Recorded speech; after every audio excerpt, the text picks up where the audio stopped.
Sí, está esa segunda parte, me encanta. Que no sabía con cuál quedarme, es que las dos hay mucha magia. A mí lo siento, pero como la primera... Ay, qué pena que no hayan estado aquí los niños para ver tanta magia junta.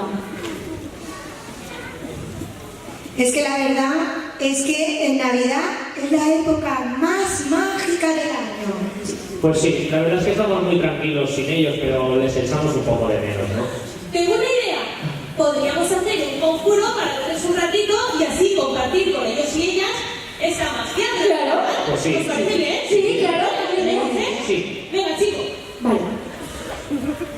¡Arre, burriquito! Vamos a Belén. ¡Qué fiesta y también! Ahí va, es el mago. Sí, de la música. Míralo, por ahí viene con sus amigos.